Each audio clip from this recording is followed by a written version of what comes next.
Hey guys, welcome back in this video. I know that you are super excited today to start your company law revision, the concept revision. And let me clarify one thing कि ये जो हमारा series है, ये जो marathon है, ये जो रिवीजन बैच है, कॉन्सेप्ट बैच है, इसमें हम लोग ऊपर ऊपर से बात करेंगे। यानी कि मैं हर टॉपिक को टच करूँगा और उस टॉपिक का क्रक्स आपको बताते चलूँगा। क्योंकि अगर मैं डिटेल में बात करूँगा तो कहीं ना कहीं जो है टाइमलाइन जो है वो 6-7 घंटे से उठकर आपका 20-25 घंटे 30 घंटे चले जाएगा। That is not viable, right. मैं चाहता हूँ कि कम से कम समय में जो है ज़्यादा से ज़्यादा टॉपिक को टच किया जाए और फटाफट से जो है मैं आपको जो है पूरे कंपनीज एक्ट के हर टॉपिक का क्रक्स बताते चलूँ। वीडियो स्टार्ट करने से पहले मैं आपको संस्कृत का एक श्लोक पढ़कर सुनाने वाला हूँ।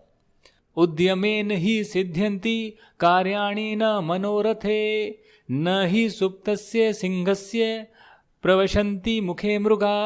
अर्थात मेहनत करने से ही कार्य पूरे होते हैं, सिर्फ इच्छा करने से नहीं होते।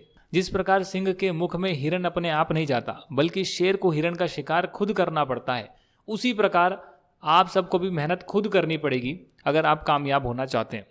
चलिए इसी श्लोक के साथ पॉजिटिव एनर्जी के साथ पढ़ाई जो है स्टार्ट करते हैं। करीब यहाँ पर जो है 150 पेजेस हैं और मैं चाहता हूँ कि 150 पेजेस अगर हैं तो मैं इसमें 2 से 3 मिनट से ज़्यादा ना लगाऊँ पर पेज, क्योंकि अगर मैं 2 या 3 मिनट से ज़्यादा एक्सीड करूँगा तो आपका टाइम ड्यूरेशन बढ़ जाएगा। इसलिए मुझे क्विकली गो थ्रू करवाना है आपको। ये ई बुक का प्रिंट आउट आप ला सकते हैं, मैं भी लेकर आ गया हूँ। आप देख सकते हो यहाँ पर ई बुक है मेरे पास, ये ई बुक है, इसका प्रिंट आउट ले आऊँ तो ये हार्ड बुक बन गई है, बाइंडिंग करवा ली है इसको मैंने। तो ये आप अपने पास रख सकते हैं ताकि एक एक टॉपिक जो मैं टच करूँ उसे आप मार्क करते चलें। Definitely you have to read it यार, ऐसा नहीं हो सकता कि मैं आपको 6 घंटे में रीडिंग करा दूँ 150 पन्नों की। This is not possible. आपको रीडिंग खुद करनी पड़ेगी। तो after every session you can take a break and yes there is no repeat telecast. तो जो भी ब्रेक है उसमें आप फटाफट से गो थ्रू करिएगा और फिर नेक्स्ट सेशन में तुरंत आ जाइएगा।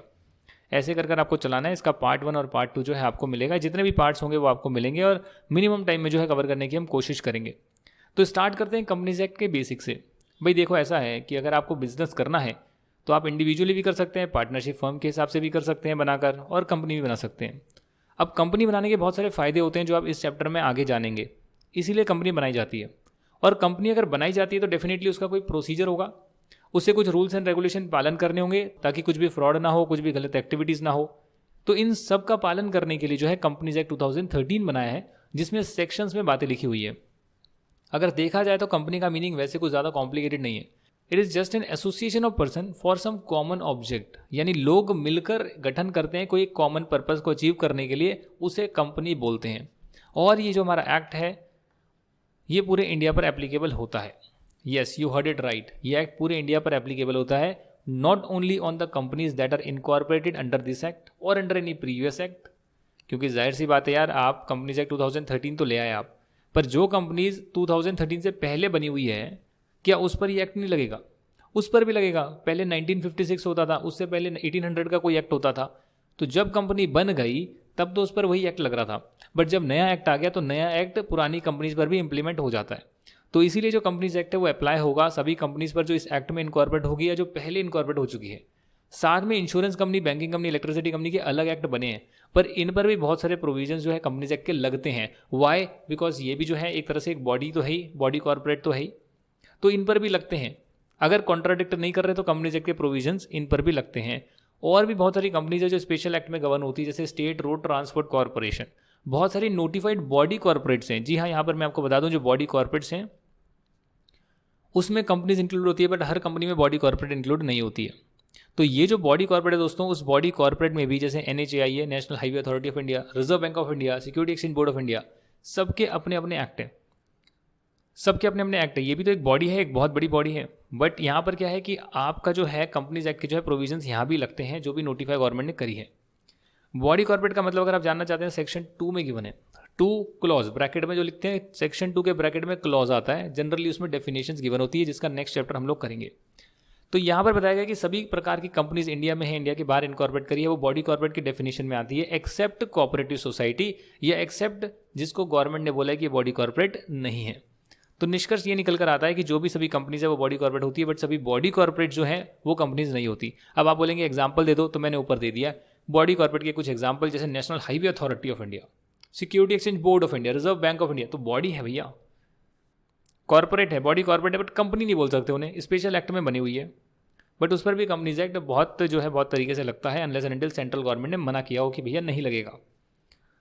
यहाँ तक की बात क्लियर आ गई। तो कंपनीज़ के बारे में जो है आपको समझ में आ गया कि लोग मिलकर एक कॉमन ऑब्जेक्ट के लिए बनाते हैं, तो इसके कुछ करेक्टरिस्टिक्स होते होंगे कंपनी के, उसे ज़रा जान लेते हैं। बहुत ही बेसिक है, फंडामेंटल से सीए फाउंडेशन लेवल पर भी आते हैं। करेक्टरिस्टिक में जो है सबसे इंपॉर्टेंट करेक्टरिस्टिक है कि company is a separate legal entity. ये 3 वर्ड आ रहे हैं, सेपरेट यानी अलग, लीगल यानी कि बिल्कुल लीगल फॉर्म है इसकी, इलीगल नहीं है, लीगल है, और एंटिटी का मतलब एक एंटिटी है, एक ऑर्गेनाइजेशन है। तो ये 3 इंपॉर्टेंट वर्ड से आपको समझ में आएगा कि हाँ yes, company is a separate legal entity, यानी कि उसके मेंबर्स अलग हैं और कंपनी अलग है। भले ही मैं अगर कंपनी बनाऊँ उसमें 99.9% शेयर होल्डिंग मेरी है और एक शेयर में किसी और को दे दूँ, तो देखा जाएगा तो मैंने कंपनी तो इनकॉर्पोरेट कर ली। 2 लोग तो चाहिए ना कम से कम, अकेला तो नहीं बना सकते। हालांकि आजकल तो 1% कंपनी अकेला इंसान भी बना सकता है, बट फिर भी अगर मैं मान लो 2 बंदे मिलकर कंपनी बनाए जिसमें मेजॉरिटी शेयर होल्डिंग मेरी है, तो भी माना जाएगा कि वो सेपरेट है, कंपनी सेपरेट है और मैं सेपरेट हूँ। हालांकि मैं ही अपने आप को मैनेजिंग डायरेक्टर अपॉइंट कर लूँगा, हालांकि मैं ही जो है सारे कंट्रोलिंग डिसीजंस लूँगा। ज़्यादा इंप्लॉयज़ भी नहीं होंगे, एक आध एम्प्लॉयज़ रखे हुए हैं, यहाँ की उसकी ज़रूरत भी नहीं है, आप खुद ही काम कर रहे हैं कंपनी बनाकर।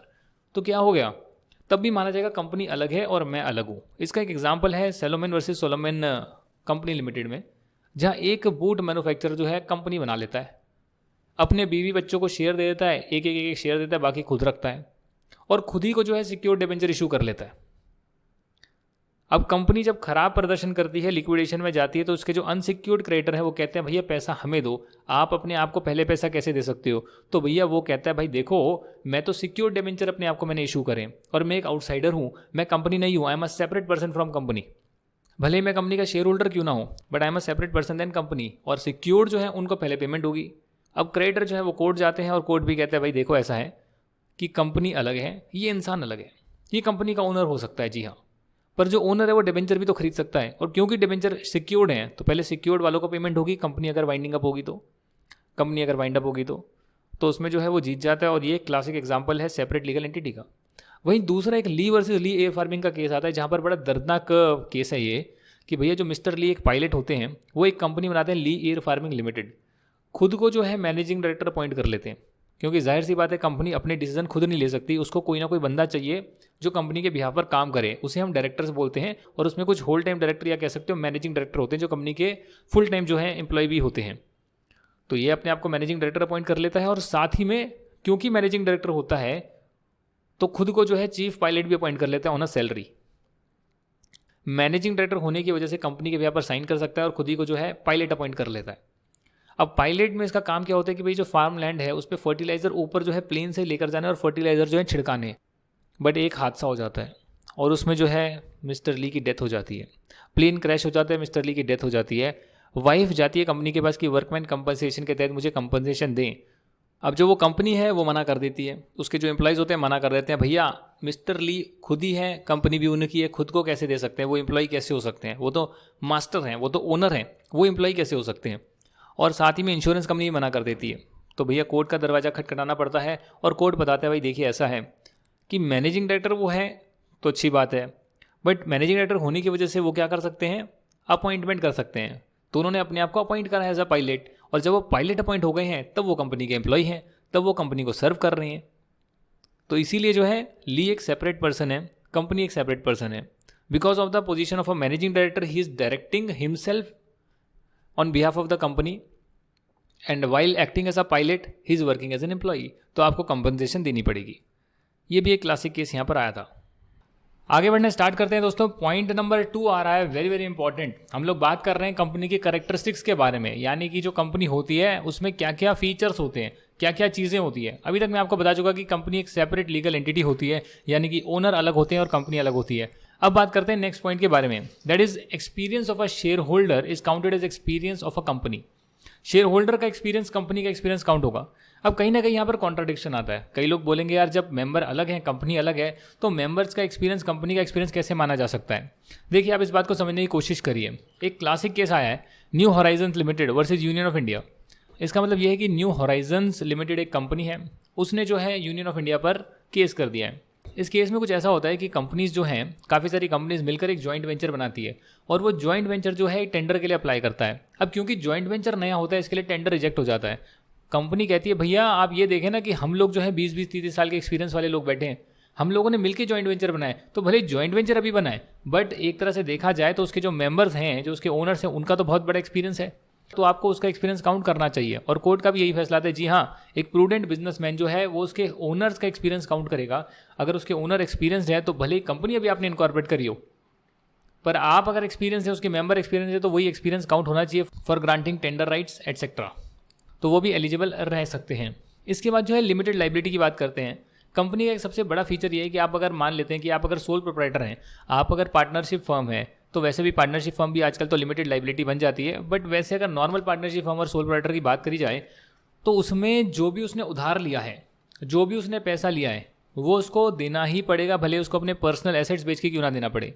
पर कंपनी में आप इससे बच जाते हैं, भले ही आपके पर्सनल एसेट्स करोड़ों रुपए के हों, पर अगर कंपनी में आपने जो है लाख रुपए डाले हैं तो ज़्यादा से ज़्यादा आपके लाख रुपए डूबेंगे, बाकी जो आपके पर्सनल एसेट्स हैं वो नहीं डूबेंगे, भले ही कंपनी ने करोड़ों का लोन क्यों ना ले लिया हो। जी हाँ, ये इसका सबसे बड़ा फायदा होता है लिमिटेड लाइबिलिटी। हालांकि कंपनीज की जो लाइबिलिटी होती है वो लिमिटेड हो सकती है बाय शेयर्स, बाय गारंटी, या फिर अनलिमिटेड कंपनीज भी हो सकती है। कई कंपनीज होती है जहाँ पर शेयर कैपिटल आप देखते होंगे, शेयर कैपिटल होती है, उन्हें बोलते हैं कंपनी लिमिटेड बाय शेयर्स। जितने शेयर्स आपने सब्सक्राइब करे हैं आपको उतना ही मैक्सिमम पैसा देना है। अगर दे चुके हो तो फिर और कुछ देने की ज़रूरत नहीं है, नहीं दिया है तो जो अनपेड अमाउंट है मैक्सिमम उतना ही देना पड़ेगा। 10 रुपये का पेड अप शेयर कैपिटल है, 7 रुपये आप दे चुके हो तो ज़्यादा से ज़्यादा 3 रुपये और देने पड़ेंगे, बस पूरे पैसे दे दिए, फुल्ली पेड अप कर दिए शेयर्स, आपकी लाइबिलिटी खत्म, आपके पर्सनल एसेट्स को कोई टच नहीं करेगा, भले ही कंपनी डूब जाए। जो पैसा लगाए मैक्सिमम उतना डूबेगा, उससे ज़्यादा आपके पर्सनल एसेट्स को कोई हार्म नहीं कर सकता है। ये लिमिटेड लाइबिलिटी का कॉन्सेप्ट होता है। कई कंपनीज में जो है गारंटी का हिसाब होता है, जिसमें कि मेंबर्स जो है वो गारंटी करते हैं कि जब कंपनी बंद होगी, वाइंड अप होगी, तब हम गारंटी करते हैं कि हम इतना रुपया कंट्रीब्यूट करेंगे, up to 1 lakh rupees, up to 2 lakh rupees, सब लोग अलग अलग टाइप की गारंटी दे सकते हैं। ये जो गारंटी की अमाउंट है ये डेफिनेटली मेमोरेंडम ऑफ एसोसिएशन जो एक डॉक्यूमेंट होता है उसमें लिखी होती है, जो मैं आपको डेफिनेटली बता दूंगा अगले चैप्टर में, इनकॉर्पोरेशन के चैप्टर में, कि कंपनी का जो लीगल डॉक्यूमेंट होता है वो क्या होता है। अनलिमिटेड कंपनी का कॉन्सेप्ट इंडिया के बाहर ज़्यादा होता है, इंडिया में ज़्यादा देखने को नहीं मिलता। उसमें मेंबर्स की लाइबिलिटी अनलिमिटेड होती है, यानी कि अगर क्रेडिटर्स को पैसा नहीं दे पा रही कंपनी के एसेट्स नहीं है, तो जो उसके मेंबर हैं उन्हें अपने घर से जो है घर का सामान बेचकर लाना पड़ेगा और जो है क्रेडिटर्स को पैसा देना पड़ेगा। उसे बोलते हैं अनलिमिटेड कंपनी। कई कंपनीज ये भी देखा गया है कि भले ही एक बंदा मेजॉरिटी शेयर होल्डिंग रखे, 99.9% शेयर होल्डिंग रखे, एक ही बंदे का कंट्रोल हो उस पूरी कंपनी पे, बट क्योंकि उसने कंपनी बना दी तो इसलिए वो जो है कंपनी मानी जाएगी और मेंबर से वो सेपरेट ही मानी जाएगी। ये कंपनी की खास बात होती है। And the next most important point is perpetual succession. क्या आपको पता है कि इंसान तो आएंगे, इंसान तो जाएंगे, सोल प्रोप्राइटर बिजनेस बंद हो सकता है, पार्टनरशिप में पार्टनर्स की डेथ हो सकती है, बट कंपनी जो होती है वो एवरलास्टिंग होती है। एक बार इनकॉर्पोरेट कर ली, नाम आ गया, टाटा को देख लीजिए, आप इन्फोसिस देख लीजिए, आप पुरानी कोई कंपनी देख लीजिए, रॉयल्स रॉयस देख लीजिए, अरे इतनी पुरानी 200 साल पुरानी कंपनी से चले जा रही है। ओनर चेंज हो सकते हैं, उसकी मैनेजमेंट चेंज हो सकती है, उसके एम्प्लॉयज़ चेंज हो सकते हैं, बट कंपनी एक बार एग्जिस्टेंस में आ गई तो वो चलती रहेगी, लाइफ लॉन्ग चलती रहेगी, हमेशा चलती रहेगी। सेपरेट प्रॉपर्टी, भैया मेंबर्स जो होते हैं वो ओनर नहीं होते कंपनी के प्रॉपर्टी के, कंपनी के ओनर होते हैं जी। कंपनी में आपने शेयर होल्डिंग ले लिया, आप कंपनी के ओनर बन गए, वेरी गुड, बहुत अच्छी बात है। पर कंपनी ने जो एसेट अपने नाम पर खरीदे हैं उसके ओनर तो आप नहीं बन गए, वो अपने नाम से तो नहीं ना ले सकते आप, वो कंपनी अपने नाम से लेगी, कंपनी उसकी ओनर मानी जाएगी, because company is a separate person. अब यहाँ पर एक केस आ रहा है Macaura versus Northern Assurance Company Limited. ये क्या है सर? इस केस में क्या था सर? इसमें कुछ इस प्रकार था कि एक बंदे ने कंपनी इनकॉर्पोरेट करी, मेजॉरिटी शेयर होल्डिंग उसी के पास थी, कंपनी का काम था टिम्बर लेकर आना, टिम्बर जो है फायर से डिस्ट्रॉय हो गई, तो भैया बंदा जो है क्लेम मांगने गया इंश्योरेंस कंपनी से, मैंने इंश्योरेंस कराया भैया मुझे क्लेम दो। इंश्योरेंस कंपनी कहती है भैया देखो ये टिम्बर कंपनी की थी, पर आपने जब इंश्योरेंस कराया था तो आपने कंपनी के नाम से नहीं अपने पर्सनल नाम से करा लिया था, तो इसलिए आपको इंश्योरेंस क्लेम नहीं मिलेगा, because it is the property of the company और कंपनी को ही इसका इंश्योरेंस लेना चाहिए था। अरे बेचारे की किस्मत मारी गई, अच्छा खासा पैसा ले सकता था, बस कंपनी के नाम पे इंश्योरेंस लेना था, उसने अपने नाम पर ले लिया, ये सोचकर कि भैया एक ही बात है, मेरी ही तो कंपनी में अपने नाम पर लूँ या कंपनी के नाम पर लूँ, क्या फ़र्क पड़ता है? तो पड़ गया ना फ़र्क भाई, गए ना तेरे पैसे, आगे से ध्यान रखियो। ट्रांसफरेबिलिटी ऑफ शेयर्स, ये एक बहुत ही अच्छा फीचर है कंपनी का, अगर आप देखेंगे एक कैरेक्टरिस्टिक्स भी कह सकते हैं कि भैया आपने कंपनी की ओनरशिप ले ली है, तो उसकी जो ओनरशिप आप लेते हैं, जो भी अमाउंट की लेते हैं, वो अमाउंट छोटे छोटे टुकड़ों में बटी होती है, जिसे हम शेयर्स बोलते हैं। शेयर कैपिटल में एक फेस वैल्यू होती है एक शेयर की और नंबर ऑफ शेयर्स होते हैं, मल्टीप्लाई करते हैं तो शेयर कैपिटल आती है।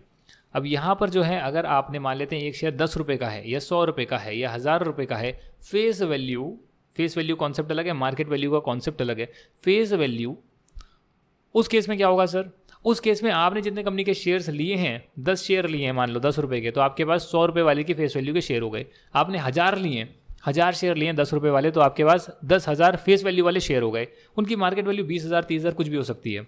अब यहाँ पर जो आपके 1000 शेयर्स हैं उसमें से आप 5 शेयर किसी और को ट्रांसफ़र कर सकते हैं, 5 शेयर किसी के ले सकते हैं, 10 ट्रांसफ़र कर सकते हैं, 20 ले सकते हैं। तो ये फ्रीली ट्रांसफरेबल हो सकते हैं पब्लिक लिमिटेड कंपनी के केस में। प्राइवेट लिमिटेड में भी जो है रिस्ट्रिक्शन होती है, बट फिर भी आप रिस्ट्रिक्शन के साथ ट्रांसफ़र कर सकते हैं। तो ये इसका एक बहुत अच्छा कॉन्सेप्ट होता है कि अगर किसी को ओनरशिप चेंज करनी है तो वो शेयर्स को ट्रांसफ़र करे और ओनरशिप चेंज कर ले। कंपनी जो होती है, डेफिनेटली कंपनी जो है वो खुद तो साइन कर नहीं सकती, इसके लिए वहाँ पर एक कॉमन सील का कॉन्सेप्ट है जो सब कंपनीज़ में नहीं होता जी। कई कंपनीज़ में होता है जहाँ पर उसके सिग्नेचर को हम कॉमन सील बोलते हैं और उन सिग्नेचर को अफिक्स किया जाता है शेयर सर्टिफिकेट पे, पावर ऑफ टर्नी पर, डीड्स ऑफ कॉन्ट्रैक्ट पे और वेरियस अदर डॉक्यूमेंट्स पर। तो ये कई कंपनीज़ में होता है, कईयों में नहीं होता। वो कंपनीज़ अपनी स्टैम्प और मैनेजिंग डायरेक्टर के थ्रू जो है साइन करती है, उसे भी वैलिड माना जाता है। It's not at all compulsory in most of the companies. Capacity to sue and be sued. अब जाहिर सी बात है, अगर कंपनी अलग है और आप अलग हैं, तो अगर कल को कंपनी की मैनेजमेंट कुछ आपके साथ गलत करती है और आप ओनर हैं, तो आप कंपनी के अगेंस्ट जो है केस दर्ज कर सकते हैं। मान लेते हैं कि आप मेंबर हैं और आपको कंपनी जो है एनुअल जनरल मीटिंग का नोटिस नहीं भेजती है, या कुछ ना कुछ जो आपके राइट्स हैं उन राइट्स का खंडन कर दिए, आप कंपनी के अगेंस्ट केस कर सकते हैं। सिमिलरली आपने अगर कंपनी को लेट से कोई पैसा कंपनी से लिया है और आप उसको नहीं चुकाते, लौटाते नहीं है, भले आप ओनर क्यों ना हो, कंपनी आपको स्यू कर सकती है, आपको स्यू कर सकती है। तो ये जो है कंपनी को भी कोर्ट ले जाया जा सकता है, कंपनी किसी को कोर्ट ले जा सकती है। तो ये इसके कंपनी के जो है एक तरह से राइट्स होते हैं। तो ये कंपनी की एक तरह से कैपेसिटी होती है। साथ में है कॉन्ट्रैक्चुअल राइट्स। कंपनी अपने नाम पर किसी और बंदे से कॉन्ट्रैक्ट कर सकती है, यानी टाटा कंपनी जो है वो किसी से कॉन्ट्रैक्ट कर सकती है, तो टाटा अपने नाम पर करेगी, इन्फोसिस अपने नाम पर करेगी, मैं अपने नाम पर करूंगा, अपनी कंपनी के नाम पर करूंगा, लर्नजब के नाम पर करूंगा। तो हर बंदा, हर कंपनी जो है वो अपने नाम पर कॉन्ट्रैक्ट में एंटर कर सकती है। तो ये डेफिनेटली सेपरेट लीगल एंटिटी है, तो वो कर ही सकती है, इसमें तो कोई दो राय नहीं है। ये आपको समझ में आता होगा। Limitation on companies action. जी हाँ, ये नहीं है कि कंपनी कुछ भी जो है कर सकती है काम, जी नहीं। हम कंपनी को जो है लिमिट करते हैं ताकि वो एक लिमिटेड काम ही कर पाए जो उसका ऑब्जेक्ट है, और ऑब्जेक्ट जो है कंपनी जिस ऑब्जेक्ट के लिए बनी है उसे हम मेमोरेंडम ऑफ एसोसिएशन में डिफाइन करते हैं। जब भी कंपनी को खुलवाना होता है, इनकॉर्पोरेट करवाना होता है दोस्तों, जो हम नेक्स्ट क्लास में पढ़ेंगे इनकॉर्पोरेशन ऑफ कंपनीज में, तो वहाँ पर ये दे रखा होता है कि कंपनी का ऑब्जेक्ट क्या है और इंसिडेंटल ऑब्जेक्ट क्या है, यानी कि मेन कंपनी क्या काम करना चाहती है और उससे जुड़े हुए और क्या क्या काम कर सकती है। इससे ये होता है कि कंपनी उस दायरे में काम करेगी और उसके इधर उधर नहीं भटकेगी, और अगर इधर उधर भटकना है तो पहले ऑब्जेक्ट क्लॉज को चेंज करेगी और उसका एक प्रोसेस होता है, वो भी हम पढ़ेंगे। उसके बाद जो है कंपनी वो काम कर सकती है। जैसे मैंने लर्नजब बनाया, तो लर्नजब की जो कंपनी है उसमें मैंने बोला कि ई लर्निंग का हम काम करेंगे, कोचिंग सर्विसेज देंगे हम, एटसेट्रा काम करेंगे। अब ये नहीं ना है कि मैं प्रोडक्ट बेचने लग जाऊँ उस कंपनी में, पॉसिबल नहीं है। मैं सर्विस दे रहा हूँ, वो भी कोचिंग की, तो ई लर्निंग का ही काम कर पाऊंगा। अगर मुझे चेंज करना है तो मुझे फिर ऑब्जेक्ट क्लॉज को चेंज करना पड़ेगा, जस्टिफिकेशन के साथ जो आरओसी अप्रूव करेगा, रजिस्ट्रार ऑफ कंपनीज अप्रूव करेगा, और उसके बाद जो है हम आगे काम कर पाएंगे। तो ये एक बहुत इंपॉर्टेंट फीचर होता है कंपनी का। सेपरेट मैनेजमेंट हो सकती है जी, आप अलग हैं, आप ओनर अलग हैं, आपने पैसा लगाया, पर जो उसको मैनेज करने वाले हैं, उसको जो चलाने वाले लोग हैं वो बिल्कुल अलग हो सकते हैं, इसमें कोई दो राय नहीं है। साथ ही में जो है termination of existence is a very common point. अगर कंपनी को इनकॉर्पोरेट करा है तो डेफिनेटली अगर उसे बंद भी करना होगा तो आप लॉ के तहत कर सकते हैं, जिसका वाइंडिंग अप प्रोसीजर है, जो सीए इंटरमीडिएट लेवल पे नहीं है, बाद में आता है। तो ये कंपनी के कुछ फीचर्स हैं जो आपको पता होने चाहिए एक माइंड मेकअप करने के लिए कि हाँ, we know what a company is, so we can understand the provisions which are applicable on companies. अगर कंपनी के बारे में ही नहीं पता होगा, उसके फीचर्स ही नहीं पता होंगे, तो आप कंपनी के बारे में जो आगे प्रोविजंस पढ़ेंगे उसको रिलेट नहीं कर पाएंगे, पर अब कर पाएंगे आप। Is company a citizen? कई लोग पूछते हैं क्या कंपनी सिटीजन है क्या? The answer is no, citizen तो नहीं है भैया। सुप्रीम कोर्ट ने एक केस में भी बताया था। हालांकि कंपनी का रेजिडेंशियल स्टेटस जरूर होता है, और वो हम इनकम टैक्स में भी चेक करते हैं। अगर रेजिडेंट है तो उसकी Indian income, foreign income taxable होगी। नॉन रेजिडेंट है तो उसकी सिर्फ इंडियन इनकम टैक्सेबल होगी, फॉरेन इनकम टैक्सेबल नहीं होगी। ये हम इनकम टैक्स एक्ट में पढ़ते हैं, जो मैंने अलग से कराया हुआ है। तो इसलिए रेजिडेंशियल स्टेटस तो कंपनी का होता है जी, जहाँ पर वो इनकॉर्पोरेट हुई है, जहाँ पर वो उसकी जनरली जो है मीटिंग्स वगैरह, डिसीजंस वगैरह लिए जाते हैं, तो उस कंट्री की वो रेजिडेंट तो मानी जाती है, और हर साल ही चेक होता है प्रोसेस। पर सिटीजनशिप का कॉन्सेप्ट कंपनी पे नहीं लगता है। Company is not a citizen. यहाँ तक की बात समझ में आ गई। तो कहीं ना कहीं जो है इसका जो सबसे पहला पॉइंट था उसका गलत इस्तेमाल भी किया जा सकता है। अगर आप देखेंगे तो सेपरेट लीगल एंटिटी का हर बंदा बोलेगा कंपनी जो भी इलीगल एक्ट कर रही है वो अलग है, कंपनी लायबल है, मेंबर लायबल नहीं है। कंपनी सेपरेट पर्सन है, मेंबर अलग है। तो कहीं ना कहीं इसका दुरुपयोग हो सकता है। इसके लिए जो एक नया कॉन्सेप्ट इंट्रोड्यूस करा गया, लिफ्टिंग ऑफ कॉर्पोरेट वेल, यानी कॉर्पोरेट कॉर्पोरेट समझते हो आप, वेल यानी पर्दा। तो कॉर्पोरेट वेल जो ये मास्क लगा हुआ है कंपनी का, कि बाहर से कंपनी दिखती है, अंदर जो है अंडरवर्ल्ड का काम चल रहा है, अंदर जो है बहुत गलत गलत एक्टिविटी चल रही है, इलीगल एक्टिविटी चल रही है, बाहर से कंपनी दिख रही है, तो कहीं ना कहीं ये प्रॉब्लमेटिक सिचुएशन हो जाती है। और इसीलिए जो है उस पर्दे को हटाकर देखना पड़ता है कि इसके पीछे कौन बंदे बैठे हैं जो गलत काम कर रहे हैं, और कंपनी को लायबल ना ठहराकर उन बंदों को लायबल ठहराया जा सकता है। वरना हर कोई ये बोलेगा कि कंपनी गलत कर रही है, हम तो गलत नहीं कर रहे, पर कंपनी कभी खुद से नहीं कर सकती है। इसलिए लिफ्टिंग ऑफ कॉर्पोरेट वेल का कॉन्सेप्ट आया है, जिसके कुछ केसेस भी हैं जो नए कोर्स में नहीं है, तो आप इसको इग्नोर कर सकते हैं। फिर भी मैं केस का एक ब्रीफ डिस्क्रिप्शन आपको देने वाला हूँ। पॉइंट नंबर वन ऐसा है कि भैया कंपनी का रियल कैरेक्टर देखने के लिए जो है कॉर्पोरेट वेल को लिफ्ट किया जा सकता है, जैसा कि डिसाइड किया गया था Daimler company limited versus continental tyre and rubber company. तो यहाँ पर कुछ इस प्रकार हुआ था कि आप जिस कंपनी के साथ ट्रांजैक्शन कर रहे हैं उसके जो ओनर है वो एनिमी कंट्री से जो है ताल्लुकात रखते हैं, यानी जिस कंट्री से वॉर छिड़ी हुई है अल्टीमेट कंट्रोल जो है वहाँ वाले लोगों के पास है, तो उस कंपनी से आप ट्रांजैक्शन नहीं कर सकते, क्योंकि वॉर में आप एनिमी कंट्री के साथ ट्रांजैक्शन नहीं कर सकते। तो यहाँ पर जो है आपने लिफ्ट उठाया, कॉर्पोरेट वेल को उठाया, और कंपनी इनकॉर्पोरेट कहाँ हुई है वो छोड़कर आपने उसके पीछे के लोग देखे जो उसे कंट्रोल कर रहे हैं, ताकि पता लगे ये कंपनी एनिमी कंट्री से बिलोंग करती है नहीं करती है, एनिमी कंपनी है या नहीं है। सेकंड केस जो है वो है प्रोटेक्ट रेवेन्यू। अपने रेवेन्यू और टैक्सेस को प्रोटेक्ट करने के लिए कई बार जो है कॉर्पोरेट वेल को उठाया जा सकता है, जैसा कि दिनशॉ मानिक जी पेटिट वाले केस में था। आपको बहुत सारा पैसा मिल रहा है, आपको बहुत सारा फंड्स मिल रहा है, आपके लिए टैक्सेबल होगा, आपने सोचा चलो एक कंपनी बना देते हैं, कंपनी बनाकर जो शेयर्स वगैरह हैं, इन्वेस्टमेंट्स वगैरह कंपनी के नाम डाल देते हैं, अब कंपनी को वो पैसा मिलेगा और हम कंपनी से जो है लोन के बहाने वो पैसा निकाल लेते हैं। कहीं ना कहीं आपने टैक्सेबिलिटी जो है कम करने के लिए कोशिश करी है, और कंपनी को एक्सपेंस वगैरह कुछ क्लेम कर देते हैं तो कंपनी भी टैक्स नहीं देगी और हम भी नहीं देंगे। तो इस प्रकार जो है आपने क्या किया, अपनी टैक्स लायबिलिटी कम कर दी, सिर्फ एक कंपनी बनाकर जो एक्चुअली में कोई एक्टिविटी नहीं कर रही है। तो भैया डिपार्टमेंट कहता है कि ऐसा नहीं होगा, हम कॉर्पोरेट वेल को उठाएंगे, आपके लिए टैक्सेबल करेंगे। To avoid a legal obligation, एक और नया केस आ रहा है workman of Associated Rubber Industries versus Associated Rubber Industries Limited, यानी उसके वर्कर्स ने कंपनी पर केस कर दिया। और केस क्या था कि भैया कंपनी को जो है बोनस देना था। बोनस देने के लिए क्या होता था, कंपनी को बहुत सारा डिविडेंड मिलता था, तो डिविडेंड से इनकम बढ़ जाती थी, इनकम बढ़ने से बोनस का अमाउंट बढ़ता था। कंपनी ने क्या किया, एक सब्सिडरी कंपनी बनाई और वो जो इनकम थी वहाँ पर ट्रांसफर कर दी। अब कंपनी कहती है भाई मेरे पास इनकम कम आ रही है तो मेरा बोनस का पेमेंट कम बनेगा, और इसलिए वो वर्कमैन को कम पैसा देना स्टार्ट कर दिया। वर्कमैन ने केस करा और बोला भैया देखो ये जो पैसा है आप जानबूझ के जो है छुपाने के लिए कर रहे हैं, दूसरी जगह डाइवर्ट कर रहे हैं ताकि आप हमारा कंपनसेशन का पैसा जो है बोनस का पैसा कम कर पाएँ।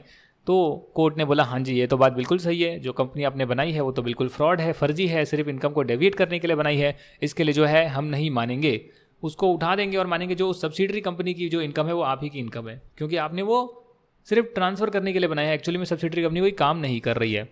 सिमिलरली एक सब्सिडरी कंपनी बनाते हैं, उसको एजेंट एक्ट करने के लिए जो है एक सब्सिडरी कंपनी बनाई जाती है। इसका भी एक क्लासिक केस आ रहा है, merchandise transport limited versus British transport commission. Case बहुत पुराना है, 1982 का है, वैसे ज़्यादा पुराना भी नहीं है, मेरे पैदा होने से 10 साल पुराना केस है, तो देखा जाए तो इतना पुराना है नहीं मेरे लिए। Merchandise transport limited versus British transport commission, इसमें क्या हुआ था सर, इसमें यह हुआ था कि एक कंपनी को जो है व्हीकल का लाइसेंस नहीं मिला, तो उसने कहा भाई मेरे को नहीं मिला तो कोई बात नहीं, मैं अपनी सब्सिडरी बनाती हूँ, सब्सिडरी के नाम पर फिर अप्लाई कर देते हैं। तो ये कैसा घपला करने की कोशिश करी जा रही है, नहीं चलेगा सर, नहीं चलेगा। जिस कंपनी को लाइसेंस आप दे रहे हो उसका पीछे का पर्दा उठाकर देखोगे, इसका पीछे कौन सी कंपनी है, अच्छा वो कंपनी है जिसको जो है लाइसेंस डिनाई कर दिया गया है, तो इस कंपनी को भी हम नहीं देंगे, नई वाली कंपनी को भी नहीं देंगे। पॉइंट नंबर 5 बहुत ही इंटरेस्टिंग आ रहा है, company form for fraud, improper conduct और टू डिफीट लॉ। इसमें क्या होता है कि भैया एक जो मैनेजिंग डायरेक्टर होता है वो कंपनी को छोड़ देता है। अब वो कंपनी को अगर छोड़ देता है, कंपनी बोलती है भाई तुम कंपनी के जो कस्टमर्स हैं उसको सॉलिसिट नहीं करोगे, वो कहता है ठीक है मैं तो नहीं करूँगा, मैं एक नई कंपनी बना लेता हूँ और अपनी पुरानी कंपनी के कस्टमर्स को उस कंपनी के थ्रू ले आता हूँ। तो मैंने तो क्या किया, लॉ का पालन करा, बट एक्चुअली में हॉर्ने जो है वो इलीगल एक्टिविटी कर रहा है, तो ये कहीं ना कहीं जो है बात जो है खटक रही थी। तो इसके लिए जो है कोर्ट ने बोला नहीं भैया ऐसा तुम नहीं कर सकते हो, एम्प्लॉयमेंट एग्रीमेंट को सरकमवेंट करने के लिए, उसके पीछे से निकलने के लिए तुमने ऐसा काम करा है, इसके लिए हम कॉर्पोरेट वेल को लिफ्ट करेंगे और देखेंगे ये जो कंपनी सॉलिसिट कर रही है एक्चुअली में वो कंपनी नहीं, वो तुम ही हो जिस पर जो है रिस्ट्रिक्शन लगी कि वो पुरानी कंपनी के कस्टमर को सॉलिसिट नहीं कर सकता है। आखिरी कॉन्सेप्ट आ रहा है भैया, ये तो हमने बात करी जो जुडिशियल प्रोनाउंसमेंट जो है जो आपके कोर्स में भी नहीं है, उसमें कहाँ पर जो है कॉर्पोरेट वेल को लिफ्ट किया गया था। अब कुछ बात करते हैं कंपनीज एक्ट में कहाँ जो है कॉर्पोरेट वेल को लिफ्ट किया जाता है। इसके भी कई सारे पॉइंट है। पॉइंट नंबर 1 आ रहा है फॉल्स और इनकरेक्ट इन्फॉर्मेशन जहां पर कंपनी देती है या जहां पर कंपनी गलत इन्फॉर्मेशन प्रोवाइड कर इनकॉर्पोरेट करी जाती है, वहां पर कॉर्पोरेट वेल को लिफ्ट किया जाता है, बंदों को लायबल भी ठहराया जाता है, कंपनी का रजिस्ट्रेशन कैंसिल भी किया जाता है। दूसरा है winding up to defraud creditors. कई बार कंपनी को बंद इसीलिए किया जाता है कि भैया क्रेडिटर से जो बहुत सारा पैसा है उसे वाइंड अप करके वो पैसा ना देना पड़े, ऐसा कुछ हम काम कर लेते हैं। तो इस केस में जो है कंपनी के पीछे के जो लोग हैं जिन्होंने जानबूझकर ऐसा करने की कोशिश करी है उनको लायबल ठहराया जा सकता है। प्रोस्पेक्टस कई बार इशू किया जाता है, जब बाहर वाले लोगों से पैसा लेना होता है तो प्रोस्पेक्टस इशू किया जाता है। तो जब आप बाहर वाले लोगों से पैसा ले रहे हैं उस केस में अगर उसका आपका इंटेंशन ये है कि उन्हें डिफ्रॉड करना है, उनसे पैसा ले लेना है और उसको एक्चुअली में यूज़ नहीं करना है, अपने मतलब पर्सनल काम के लिए यूज़ करना है, पैसा निकाल लेना है, तो कहीं ना कहीं जो है जो उसके डायरेक्टर, प्रमोटर, एक्सपर्ट हैं या जो पर्सन ऑथराइज्ड हैं, उनको भी लायबल ठहराया जा सकता है, जो हम प्रोस्पेक्टस के चैप्टर में करेंगे। आगे है कंपनी जो है बहुत सारे डिपॉजिट भी ले सकती है बाहर वाले लोगों से, जो डिपॉजिट वाले चैप्टर में हम करेंगे। अब उन्हें भी अगर डिफ्रॉड करने की कोशिश करी जाती है, उनका पैसा गबन करने की कोशिश की जाती है और इस इंटेंशन के साथ जो है पैसा लिया जाता है, तो वहाँ पर भी क्या हो सकता है, वहाँ पर भी जो है कंपनी कहीं ना कहीं जो है कंपनी को लायबल ना ठहराकर उसके जो पीछे के लोग छुपे हुए हैं उन्हें लायबल ठहराया जा सकता है। और लास्ट पॉइंट है report made by inspector that fraud has taken place in the company. कई बार जो इंस्पेक्टर रिपोर्ट देते हैं कि भैया कंपनी में फ्रॉड हो गया है, तो ये जो फ्रॉड किया जा रहा है तो इसमें क्या कर रहे हैं कि हम कुछ और नया फ्रॉड कर लेते हैं जो पकड़ में नहीं आएगा, क्योंकि सबका ध्यान तो उस फ्रॉड पे है जो इंस्पेक्टर ने पकड़ा है। तो आप अगर कुछ नया फ्रॉड करने की कोशिश कर रहे हैं तो फंस सकते हैं भैया। अनड्यू एडवांटेज, उस फ्रॉड से अनड्यू एडवांटेज उठाने की कोशिश कर रहे हैं, फंस सकते हैं आप। सेंट्रल गवर्नमेंट डायरेक्ट कर सकता है ट्राइब्यूनल को, जो कि एक सेपरेट कोर्ट होता है कंपनी लॉ में। जैसे एक बड़ा कोर्ट होता है हाई कोर्ट, सुप्रीम कोर्ट, वैसे कंपनी लॉ का जो कोर्ट होता है उसे ट्राइब्यूनल बोलते हैं, नेशनल कंपनी लॉ ट्राइब्यूनल। वहां पर बोल सकते हैं, डायरेक्ट कर सकते हैं कि इनके अगेंस्ट में एक्शन लिया जाए, डायरेक्टर्स को, KMPs को जो है पर्सनली लायबल ठहराया जा सके। तो ये सारी जगहों पर जो है कॉर्पोरेट वेल को उठाकर उनके पीछे के लोगों को भी जो है लायबल ठहराया जा सकता है। सेपरेट लीगल एंटिटी के कॉन्सेप्ट के अगेंस्ट जाकर पीछे वाले लोगों को भी लायबल ठहराया जा सकता है। तो यहाँ पर जो है हमने बात करी कंपनी के बेसिक कॉन्सेप्ट्स के बारे में। नेक्स्ट वीडियो में, नेक्स्ट सेशन में हम लोग पढ़ेंगे डेफिनेशंस के बारे में, जो इंपॉर्टेंट डेफिनेशंस होती है। तब तक के लिए आपको मैं दे रहा हूँ 2 मिनट का ब्रेक, एंजॉय करें और फिर मिलते हैं ब्रेक के बाद। Thank you very much, stay tuned, will be right back in just 2 minutes, so stay tuned and bye bye.